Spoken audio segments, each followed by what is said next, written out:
Hi friends, welcome back to my channel. എല്ലാവർക്കും പുതിയൊരു വീഡിയോയിലേക്ക് സ്വാഗതം.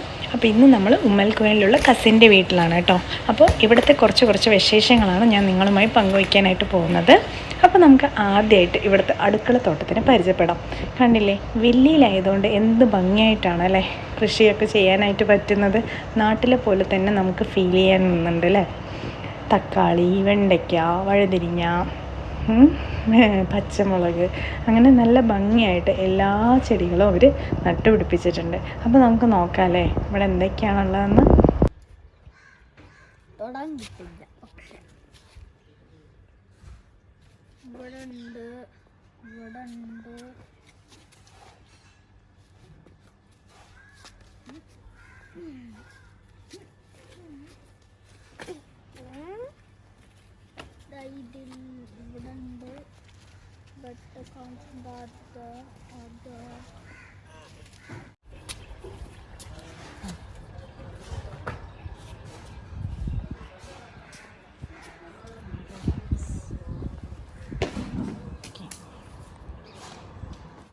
ഇതുണ്ടാവും ബ്രിഞ്ചാൾ വന്നിരിക്കുന്നത്, നല്ല ഫ്രഷ്. താഴെ വന്ന് നടക്കുന്നുണ്ടതാ ഇടയിലേക്ക്. ഫ്ലാറ്റിലായതുകൊണ്ട് ഇതുപോലെയൊന്നും ഉണ്ടാക്കിയെടുക്കാൻ പറ്റുന്നില്ല. അപ്പോൾ ഇതൊക്കെ ഇവിടെ കാണുമ്പോൾ ഭയങ്കര എന്താ പറയുക, ഒരു സന്തോഷം തോന്നുകയാണേ. കടുകാണ് കേട്ടോ അത്, ഈ യെല്ലോ ഫ്ലവർ ഉള്ളത് റോസ് ചെടിയാണ്. ഇതിലൊരു 10-20 അറ്റ് എ ടൈം കായ്ക്കാറുണ്ടെന്ന്. അതിൽ മാവ് പൂത്തിരിക്കുന്നുണ്ടോ. അപ്പോൾ ഇതൊക്കെയാണ് ഇവിടുത്തെ അടുക്കളത്തോട്ടം. ഇനി അകത്ത് പോവാം. അകത്ത് ഇവിടെ ബാച്ചിലർ കുക്കിംഗ് നടത്താനുള്ള പരിപാടിയിലാണ് മിനുവാട്ടൻ. അത് ഞാനിങ്ങനെ പീച്ചിങ് വയ്ക്കാറില്ല കേട്ടോ. അപ്പോൾ മിനുവാട്ടൻ ബാച്ചിലർ സ്റ്റൈലിൽ പീച്ചിങ് കറി വയ്ക്കുകയാണ്. അപ്പോൾ നമുക്ക് എങ്ങനെയാണ് നോക്കാം കേട്ടോ, അകത്ത് പോയി നോക്കാം. അപ്പോൾ ഇവിടെ വിനുവേട്ടൻ പീച്ചിങ്ങൊക്കെ കട്ട് ചെയ്ത് വെച്ചിട്ടുണ്ട്. അതിൻ്റെ ഇടയിൽ കൂടെ പാലക്കും ഒക്കെ കട്ട് ചെയ്ത് വെച്ചിട്ടുണ്ട്. പിള്ളേർ ഇവിടെ ഐസ്ക്രീം കഴിച്ചുകൊണ്ടിരിക്കുകയാണ്. അപ്പോൾ വിനുവേട്ടൻ്റെ കുക്കിംഗ് നമുക്ക് നോക്കാം എങ്ങനെയൊക്കെയാണെന്ന്. അപ്പോൾ ആദ്യം വെളിച്ചെണ്ണ ഒഴിച്ചു കൊടുത്തു പാനിൽ. എന്നിട്ട് പിന്നെ കടുക് പൊട്ടിച്ചെടുത്തിട്ടുണ്ട്. അതിലോട്ട് പീച്ചിങ് ഇട്ട് കൊടുത്തു. വെളുത്തുള്ളി ഇടണ്ട അല്ലേ?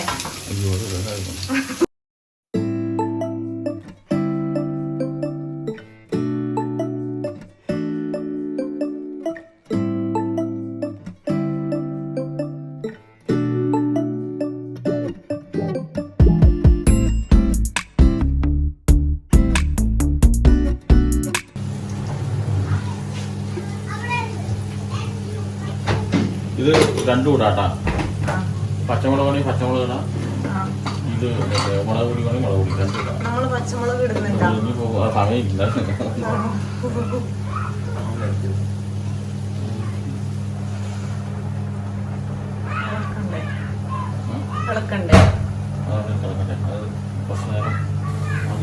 അപ്പോൾ ഇതിൽ വെള്ളമൊന്നും ഒഴിച്ചു കൊടുക്കണ്ടെന്ന് പറയുന്നത്. ജസ്റ്റ് അടച്ചു വെച്ചിട്ട് കുക്ക് ചെയ്തെടുക്കുക ഒരു 2 മിനിറ്റ്സ്. ഇപ്പം നമ്മൾ വെളുത്തുള്ളി മറന്നതിന് പകരം ഇങ്ങനെ ചെയ്യണല്ലേ. ചെറുതായി ജീരകം ഇട്ടാൽ നന്നായി. ചെറിയ ജീരകം.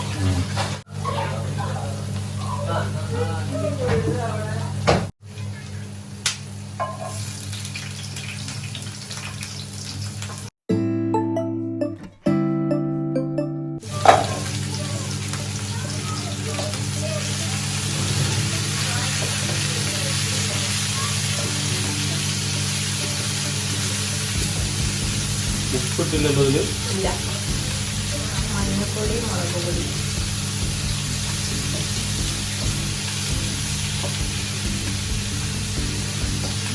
നമ്മളിതുവരെ പീച്ചിങ്ങ കറി വെച്ചിട്ടേ ഇല്ല.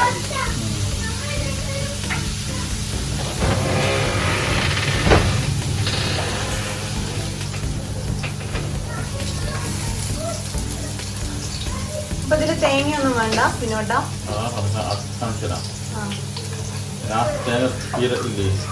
തേങ്ങ പീരം. ഞാൻ മറ്റേ ഇതില്ലേ ചെറിയ മീൻ കൊഴുവ, നമ്മൾ കൊഴുവ എന്ന് പറയുന്നത്, അത് ഞാൻ വെക്കാറുണ്ട്, പീരി ഉണ്ടാക്കാറുണ്ട്. അതേപോലെ തന്നെയാണ് പീരി. ലാസ്റ്റ് തേങ്ങ ജസ്റ്റ് ഒന്ന് ക്രഷ് ചെയ്തിടായിരിക്കും അല്ലേ?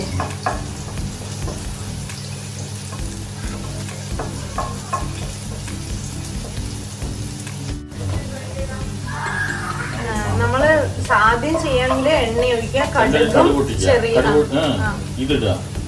വെളുത്തുള്ളി ഇടുക. അതിനുശേഷം ചെറിയ ജീരകം ഇട്ടത് അത് കരിയാൻ നിൽക്കരുത്. അപ്പൊ തന്നെ മറ്റേ ഈ സാധനം ഇട്ടാൽ മതി, പീച്ചിങ്ങ. അപ്പൊ തന്നെ പീച്ചിങ് ഇട്ടാൽ അത് സൂപ്പറാവും. അല്ലെങ്കിൽ പോഞ്ഞ് കഴിഞ്ഞ് കഴിഞ്ഞാൽ ഒരു ഇതുണ്ടാവും. കഴുകുക. വെള്ളത്തിൽ കഴുകി കഴിഞ്ഞാൽ ഈ വെള്ളം വീണ്ടും കുടിക്കും. കഴുകി നമ്മള് മറ്റേ കണ്ടില്ല തൊലിയൊക്കെ എടുത്ത് കഴിഞ്ഞതിന് ശേഷം പിന്നെ കഴുകണ്ട.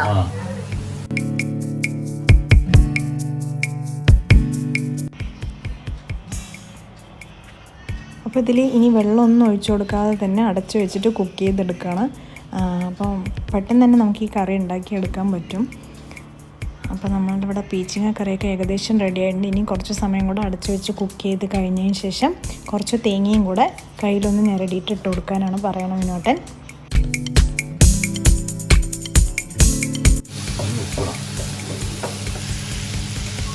ശരിക്കും വെന്തു. ഇനി അത് കുറച്ച് ഫ്രൈ ചെയ്യാം.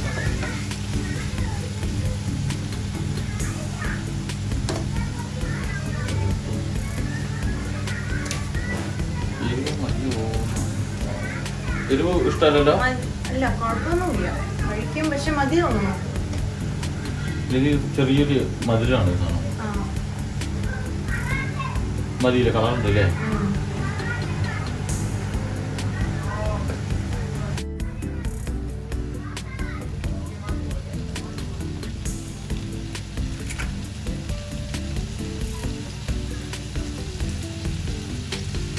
മുളകുപൊടി മാത്രമേ എടുത്തുള്ളൂ.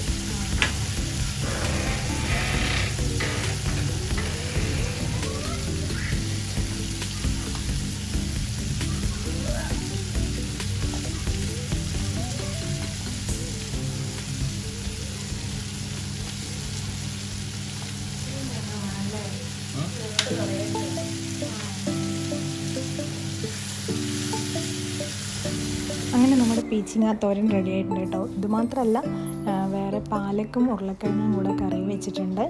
പിന്നെ നമ്മുടെ നാട്ടിലൊക്കെ തോരപ്പരിപ്പ് എന്ന് പറഞ്ഞ തോരമണി, ആ കറിയും വെച്ചിട്ടുണ്ട് കേട്ടോ. അപ്പോൾ നമ്മളുടെ പിന്നെ മീനും ഒക്കെ വറുത്തിട്ടുണ്ട്.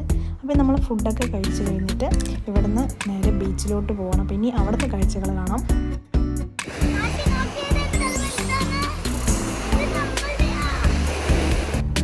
അപ്പോൾ നേരെ നമ്മൾ വന്നിരിക്കുന്നത് ഉമ്മൽകോയിലുള്ള ബീച്ചിലാണ് കേട്ടോ. ഉമ്മൽകോയിൻ ബീച്ചിലാണ്. നമ്മൾ ഇന്നലെ പോയത് മാംഗ്രൂവ് ബീച്ചിലാണ്. ഇത് ഉമ്മൽകോയിൻ ബീച്ച്, വേറെ ബീച്ചിലാണ് കേട്ടോ വന്നിരിക്കുന്നത്.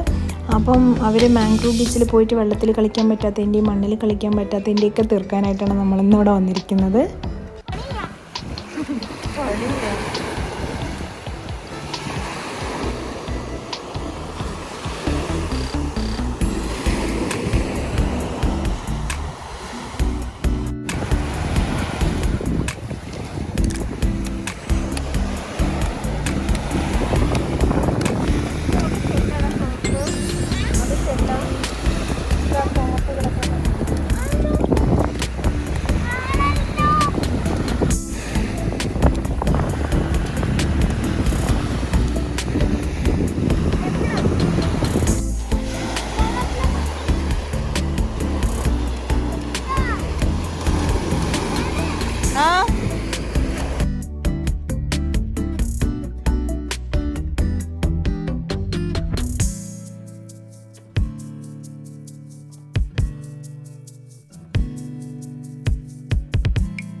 അപ്പോൾ ബീച്ചിൽ വെള്ളത്തിലുള്ള കളിയെല്ലാം മാറിയിട്ട് കുറച്ച് ഇങ്ങോട്ട് വന്നിട്ട് കല്ലൊക്കെ എടുത്തിട്ട് വെള്ളത്തിലോട്ട് എറിയാനായിട്ട് കുറച്ച് ഇങ്ങോട്ട് വന്ന് നിൽക്കുക കേട്ടോ. അപ്പോൾ സൺസെറ്റ് ടൈമിൻ്റെ മാത്രമല്ല, ഇപ്പോൾ പെട്ടെന്ന് തന്നെ ഇരുട്ട് തുടങ്ങുന്നുണ്ട്. അപ്പോൾ നമ്മൾ ഇന്ന് തന്നെ ഷാർജയിലോട്ട് തിരിച്ചു പോകും കേട്ടോ. അപ്പോൾ നമ്മളിന്നൊരു കേക്ക് കൊണ്ടുവന്നിട്ടുണ്ട്. അപ്പോൾ എല്ലാവരും കൂടെ കേക്കൊക്കെ കട്ട് ചെയ്യാമെന്ന് പറഞ്ഞിട്ട് ഇന്ന് കേക്ക് കട്ട് ചെയ്യാനായിട്ടുള്ള പ്ലാനിലാണ്. അപ്പോൾ എല്ലാവർക്കും ഞങ്ങളുടെ എല്ലാവരുടെയും വക ഹാപ്പി ന്യൂ ഇയർ. എല്ലാവർക്കും നല്ലൊരു വർഷമായിട്ട് ഇരിക്കട്ടെ 2021. 2020 എല്ലാവരും ഒരുപാട് സ്ട്രഗിൾ ചെയ്തൊരു വർഷമാണല്ലേ. അതെല്ലാം മറികടന്ന് 2021 എല്ലാവർക്കും നല്ല സന്തോഷത്തിൻ്റെയും സ്നേഹത്തിൻ്റെയും വർഷമായി തീരട്ടെ എന്ന് ഞങ്ങൾ എല്ലാവരും പ്രാർത്ഥിക്കുന്നു. അപ്പോൾ happy new year to all. എല്ലാവർക്കും ഞങ്ങളുടെ ഈ ഒരു ചെറിയൊരു വീഡിയോ ഇഷ്ടമായെന്ന് വിചാരിക്കുന്നു. ഇഷ്ടമായെങ്കിൽ ലൈക്ക് ചെയ്യും, ഷെയർ ചെയ്യും, സബ്സ്ക്രൈബ് ചെയ്യും. ഇനി അടുത്ത നല്ലൊരു വീഡിയോയിൽ കാണുന്നവരെ ബൈ. Thank you all.